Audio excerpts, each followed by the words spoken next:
हरियाणा की सियासत में इन दिनों कांग्रेस नेता और पूर्व हिसार सांसद बृजेंद्र सिंह की सद्भावना यात्रा चर्चा में है।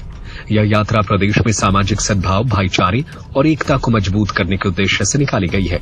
बृजेंद्र सिंह का कहना है कि इसका मकसद राजनीतिक नहीं, सामाजिक है। हरियाणा को फिर से सौहार्द के सूत्र में जोड़ना, जिसे विभाजनकारी राजनीति ने कमजोर किया है। उन्होंने भाजपा सरकार पर समाज में फूट डालने का आरोप लगाया। यात्रा के दौरान वे बेरोजगारी, कृषि संकट, कानून व्यवस्था, वोट चोरी और अग्निपथ योजना जैसे मुद्दे उठा रहे हैं। उनके साथ उनके पिता वरिष्ठ कांग्रेस नेता वीरेंद्र सिंह भी चल रहे हैं, जिससे यात्रा को मजबूती मिली है। कांग्रेस नेताओं की गैर मौजूदगी पर उन्होंने कहा, सब आ जाएंगे। वहीं बीजेपी छोड़ने पर बोले, मुझे जल्दी समझ आ गया था कि मैं वहां नहीं होना चाहिए था। विचारों का मेल नहीं बैठा, पर किसी से निजी शिकायत नहीं है। आइए सुनते हैं क्या कहा बृजेंद्र सिंह ने।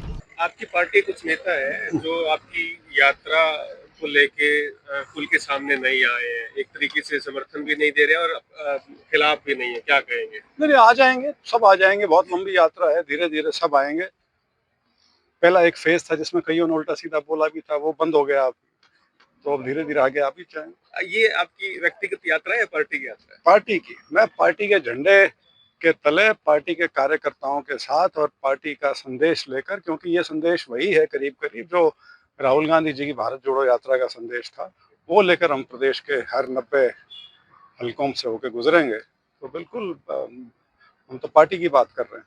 आप बीजेपी के समय सांसद रहे, आपको लगता है कि कुछ कसक रह गई थी जो काम नहीं कर पाए थे, कहीं कोई नहीं, काम अब आगे करेंगे कांग्रेस पार्टी? कामों की बात नहीं होती। बीजेपी से बहुत जल्दी मुझे समझ में आ गया था कि मैं शायद वहां पहुंच गया जहां मुझे नहीं होना चाहिए था।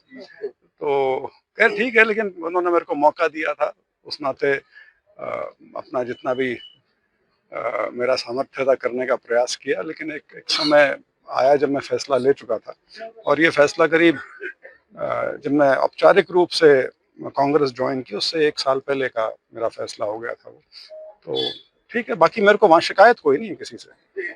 ऐसा नहीं है कि मुझे किसी नेता से या किसी नेताओं के समूह से कोई शिकायत हो, ऐसा बिल्कुल नहीं है। वो सिर्फ ये है कि मेरा एक विचारों के स्तर पे मेल बैठा नहीं वहाँ पे, तो इस वजह से मुझे समझ आ गया था जल्दी कि नहीं रह पाऊंगा। सत्य खबर, सत्य, सटीक, बेबाक।